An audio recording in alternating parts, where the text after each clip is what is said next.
वो बन गया, सुंदर मनुष्य बना। भगवान कहने लगे भैया आप कौन हो, सुंदर मनुष्य कैसे बन गए, आप गिरगिट योनि में पड़े हुए थे। भगवान से वो मनुष्य कहने लगे प्रभु मेरा नाम राजा नग है, राजा नग, और प्रभु मैं इतना दान करता था इस पृथ्वी पर, दानियों में मेरा इतना नाम था कि प्रभु मैं आपको गुणवानवाद गणना नहीं कर सकता, इतना दानी था। हे प्रभु मैंने इस संसार में इतनी गाय दान करी जितना प्रभु आप आसमान में तारे को नहीं गिन सकते ना, इतनी मैं गायों को दान कर चुका हूं जो गिन नहीं सकता। भगवान कहने लगे भैया एक बात बताना कि आपका नाम दानियों में आता है, महादान किया, और इतनी गाय आपने पृथ्वी पर दान की, फिर भी भैया आप नीच योनि में पड़े हो, गिरगिट योनि में पड़े हो, जीव जंतुओं को खा रहे हो, पाप बढ़ा रहे हो, फिर भी आप नीच योनि में क्यों आए। हाथ जोड़ के राजा नग कहने लगे प्रभु तनक में एक समय जब गाय दान कर रहा था तो एक गाय मैंने एक ब्राह्मण के लिए दान में दी थी, एक गाय मैंने दान की तो एक गाय मैंने ब्राह्मण के लिए दान दे दी। जब ब्राह्मण के लिए दान दी तो एक दिन प्रभु दान दी हुई गाय गलती से मेरी गायों में दोबारा मिली। वही दान की हुई गाय जैसे ही उस घर से फूटी तो मेरे गौशाला में आकर के मिल गई। जैसे ही प्रभु दूसरे दिन जब दूसरा ब्राह्मण आया तो ना जाने गलती से वही गाय मैंने दूसरे वाले ब्राह्मण के लिए दान कर दी। वही गाय मैंने पहले दान की, वही गाय मैंने दूसरे के लिए दान कर दी। अब तो हे गोविंद जैसे जो पहले वाला ब्राह्मण जब आ रहा था तो दूसरा वाला ब्राह्मण उसको रास्ते में मिल गया। अब तो दोनों प्रभु लड़ते लड़ते मेरे महलों में आ गए, मेरी गौशाला में आ गए। पहले वाला ब्राह्मण कहने लगा प्रभु हे राजा नग आपने तो ये गाय मेरे लिए दान की थी।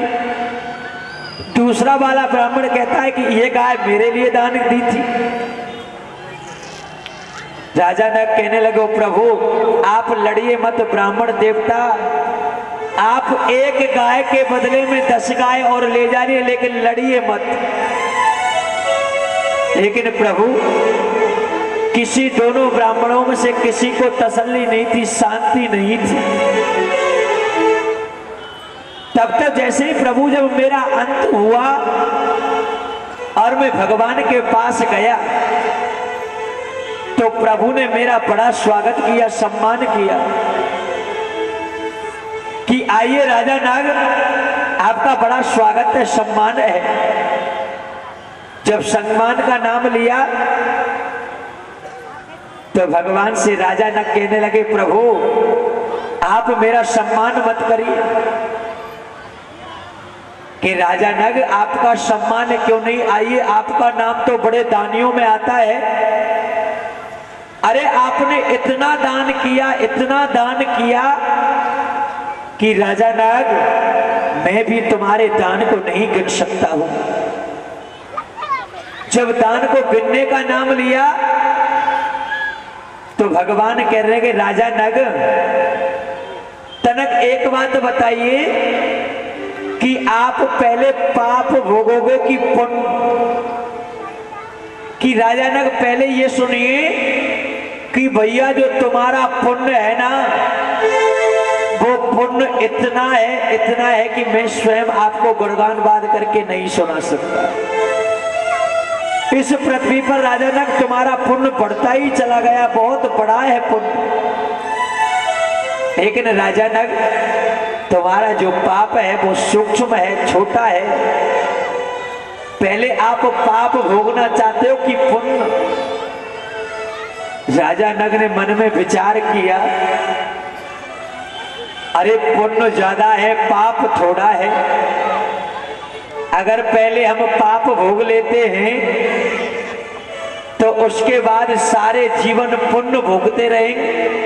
अरे पाप थोड़ा है, जल्दी निकल जाएगा, बाद में आराम से पुण्य को आनंद लेते रहेंगे, धर्म को भोगते रहेंगे। कहने लगे प्रभु पुण्य ज्यादा है पाप कम है, पहले पाप भोग लेते हैं। कि भैया जैसी आपकी इच्छा, पहले पाप भोग लीजिए। अब तो हे प्रभु जब पाप का नाम लिया तो यमराज ने मेरे को नीच योनि गिरगिट योनि में डाल दिया। जब प्रभु गिरगिट योनि में डाल दिया, अब तो मैं धीरे धीरे जीव जंतुओं को खाता रहा, धीरे धीरे मेरा पाप बढ़ता गया।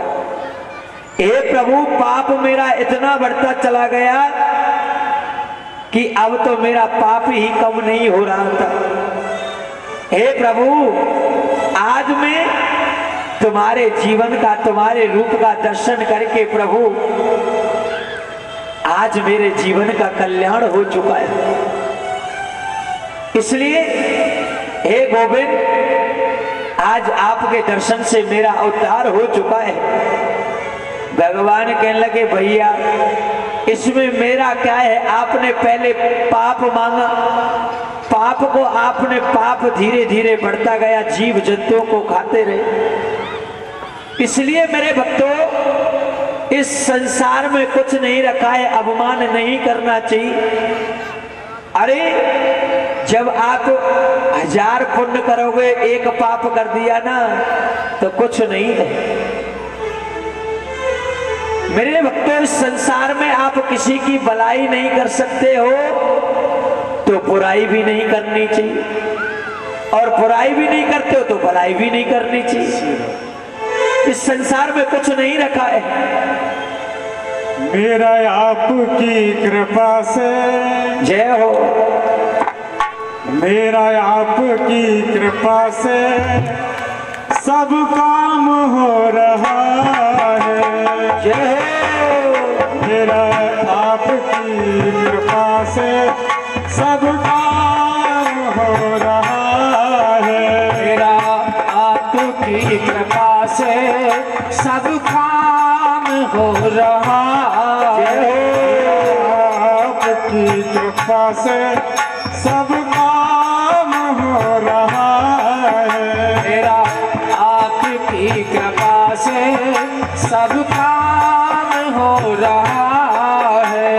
करते हो तुम कन्हैया, करते हो तुम कन्हैया, करते हो तुम कन्हैया, मेरा नाम हो रहा है। मेरे पास क्या कमी है, मेरी जिंदगी में तू है, मेरे पास क्या कमी है। मुझे और अब किसी की दरकार भी नहीं है। मुझे और अब किसी की दरकार भी नहीं है। होता रहे हमेशा, होता रहे हमेशा जो कुछ भी हो रहा है। होता रहे हमेशा जो कुछ हो रहा है। करते हो तुम कन्हैया, करते हो तुम कन्हैया, करते हो तुम कन्हैया, मेरा नाम हो रहा है। मेरा आपकी कृपा से सब काम हो रहा है। मेरा आपकी कृपा से सब काम हो रहा है।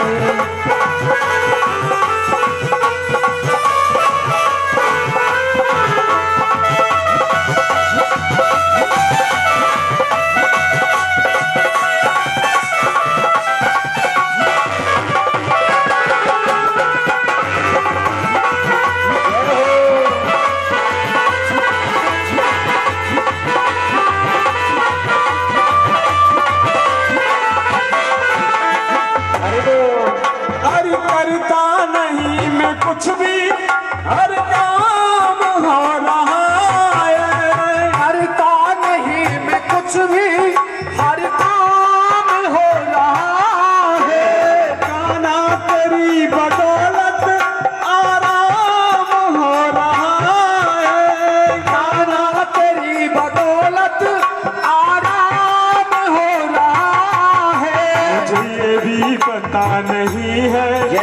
मुझे तुम कन्हैया, करते हो तुम कन्हैया, नाम हो रहा है।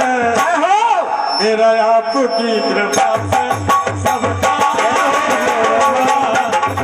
आपकी कृपा से सबका हो रहा है, मेरा आपकी कृपा से सबका हो रहा है, सबका हो रहा है, सबका हो रहा है। बोलिए गोविंद भगवान की जय। जय जय श्री राधे श्याम। सुखदेव जी कहने लगे, हे राजा परीक्षित, मेरे भक्तों कथा क्या सुनाए, टाइम ही कम पड़ जाए। अब बताओ, हमारी माता बहने भक्त लोग 3 बजे आए और 4 बज के 5 बजे कथा ब्राह्मण जाए। कम से कम कथा के लिए 6 घंटे तो कम से कम होने चाहिए। सुखदेव जी कहने लगे, हे राजा परीक्षित, जैसे ही भगवान ने जब राजा नग का अवतार किया तो इधर भगवान के जो पुत्र थे दुर्वासा ऋषि भगवान के भजन में लगे हुए थे। भगवान के पुत्रों का परिवार का विनाश कैसे हुआ? जब भगवान का धीरे धीरे परिवार बढ़ता चला गया तब तो भगवान के वंशज पुत्र शाम को लड़का से लड़की बना करके दुर्वासा ऋषि के पास ले गए।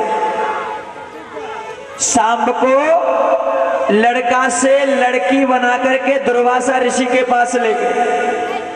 सुखदेव जी कहने लगे, हे राजा परीक्षित, जैसे ही दुर्वासा ऋषि को कोई मालूम नहीं था, वो तो भगवान की लौ लगी हुई थी, भगवान के कीर्तन में, भगवान की शक्ति में फंसे हुए थे, मन लगा हुआ था। जैसे ही शाम भानु प्रथम चांडो जब लड़का को लड़की से बना करके ले गए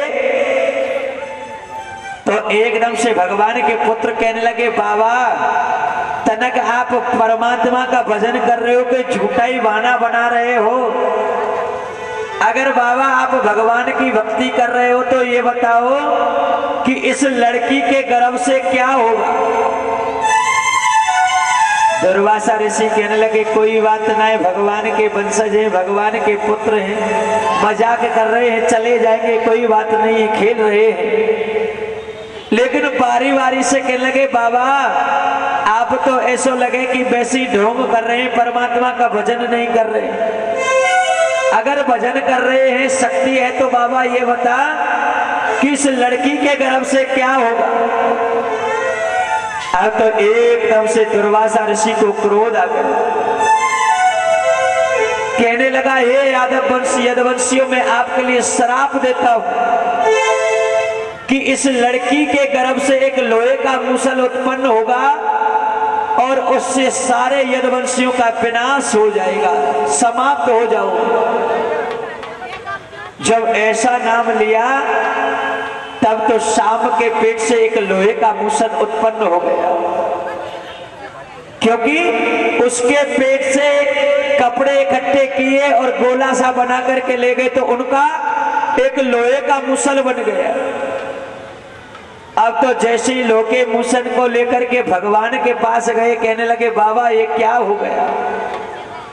भगवान सब कुछ जानते। भगवान कहने लगे, कोई बात नहीं है।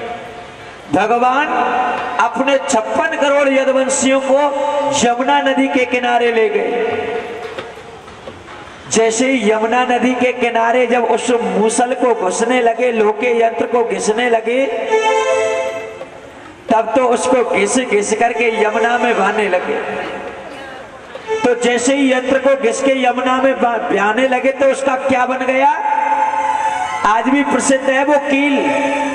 आज भी जिसकी यंत्र को घिसा उसके कण आज भी मौजूद हैं। जैसे ही उसको यमुना में पटकने लगे तो उससे कांच के पूड़े उत्पन्न हो गए, जो छान छाते। अब तो छप्पर देखने कोई ना मिले, गांवों में तो मिल जाते हैं। कांच के पूड़े बन गए। और जैसे ही जब एक कील नहीं घिसी तो भगवान ने उसको सरोवर में पटक दिया, उसको मछली पान कर गई।